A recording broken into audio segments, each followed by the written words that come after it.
Hello, video two. Same day as video one. Have not got anything posted up on YouTube or Rumble or any other social medias, but that'll happen. So today is still December 19th, 2023, and I already did my me video. So now we're going to go into probably the first topic is if you want to be a superintendent, estimator, project manager in this excavation, underground, water, sewer, storm, highways, roads, curb, gutter, asphalt, multi-plates, culverts, slides, riprap, all that stuff, then I got a little bit of advice for you from my, well, 27 years since high school and then the years I did it in high school with my dad. And not only worked for small, medium to super large companies, also being self-employed. The best that I have put together my work history, and I'm still currently in this line of work. I'm not a has-been or retired. I'm still here doing it. Got the partner and I probably have close to around 5 to 6 million in contract right now, design build. So to start out as an estimator project manager, now I came from the field originally, so I understand that some of you are in college and not. My first recommendation is to get an internship or work your summers or whatever you can, part-time, weekends, on a job site and get as much field experience as you can. It's going to propel you dramatically. I mean, dramatically. I know a lot of programs and colleges offer internships with big companies. And, if you don't have that, you can find it. You can call your local contractors and tell them your scenario and do it. Because when you get into putting in together production for estimating, like for me, I've used a couple different bidding programs. I personally own and use to this day Heavy Bid, ACSS, or you call it. I prefer to still do my takeoffs by hand. I've used AgTech, Pay Dirt for digital takeoffs for, excavation, underground, whole 9 yards, paving, grading, blah, blah, blah, sidewalks, da, da, da.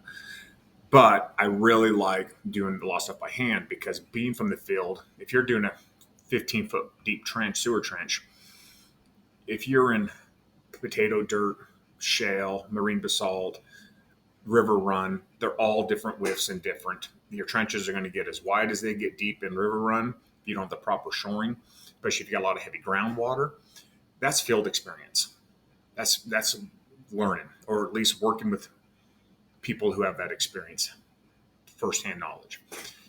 Same thing with grading, excavation, knowing where your embankments are, knowing where your fills are, getting the closest hauls you can, whether you use scraper teams, off-road dump trucks, any kind of hauling mechanisms, side casting, pushing with dozers, whatever it may be, knowing how the production is timed and setting your day up and your week up, and getting the right team. I've always said this. My dad is a top-notch operator. He's one of the few that can, I'll give you an example. You have operators who are all right. You have operators who are amazing on one machine, but they don't know what they're building. You have operators who are all right on a machine, but they know what they're building pretty good. You get an operator who's really good on one machine and knows what he's building. You get an operator like my dad, who not only can run all the machines top notch, he also knows what he's building. That is the Great White Buffalo.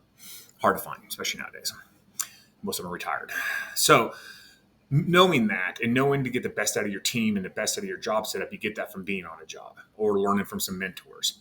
So when you're becoming an estimator, I personally think doing some of the takeoffs by hand and keeping it charged, just like in engineering, you got a problem, solution, blah, blah, blah, you break it down. Same thing. You read the geotech report if it's available.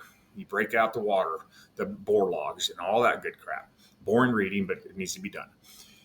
You go through all of that, and if you don't have the experience, you team up with the superintendent foreman, have them bring them in the office, how to do your takeoff. So what is you expect when you hit this chunk of ground or this chunk of earth? Or what's a hauling going to be? What time of year are we doing this? Is it wet season, is it snow season, dry season, fire season, early shutoff days? You figure all of that out, okay? The right water trucks, blah, blah, blah. As you put together your estimate and your production, a lot of that comes from just experience or being around somebody that has that experience.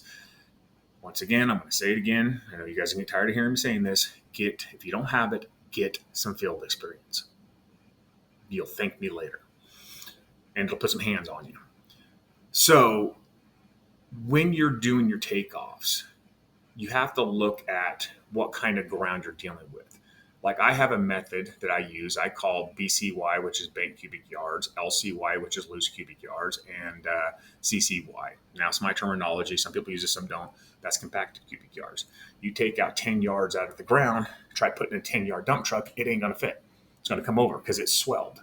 Same thing with other materials. Some have a 1.2, 1.3, 1.4 swell. Depends on the materials you are excavating or trenching.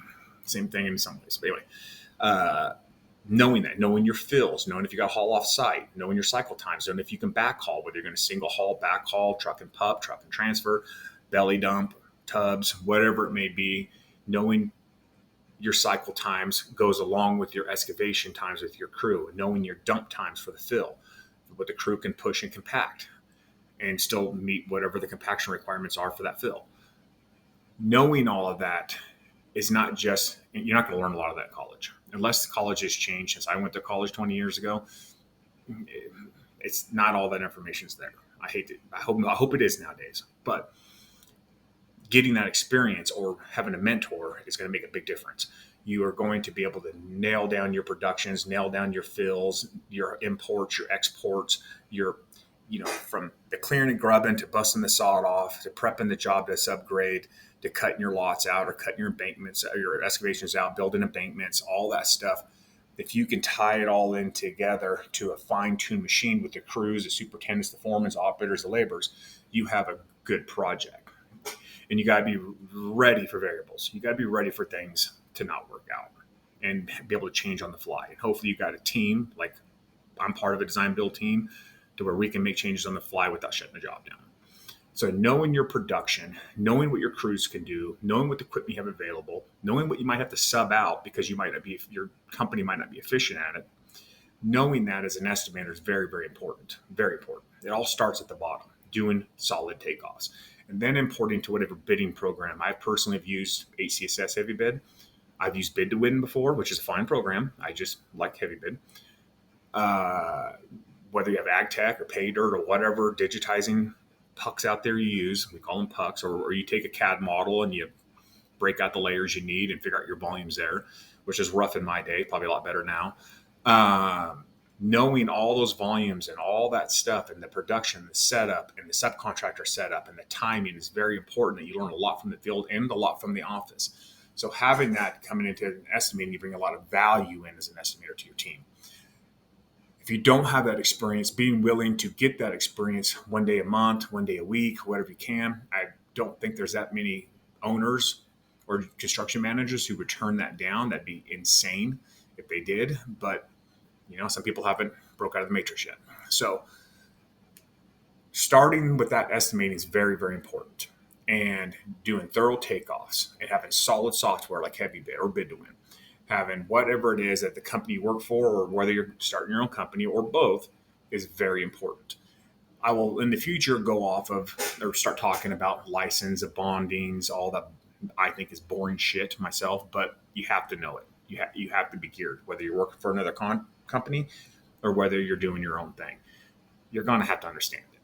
And it's different in every region or state. I understand that. But what I'm going to teach is going to be 90% usable in every state in this country that I know of. And I've worked in a handful of these states, just so you know, or you will know. But other than that, that's my video 2. And it's just going to increase from there. So anyway, high vibration, do something good for humanity every day if you can. Remember, if we're going to change this system, we have to be willing to take it head on. Anyway, see you later.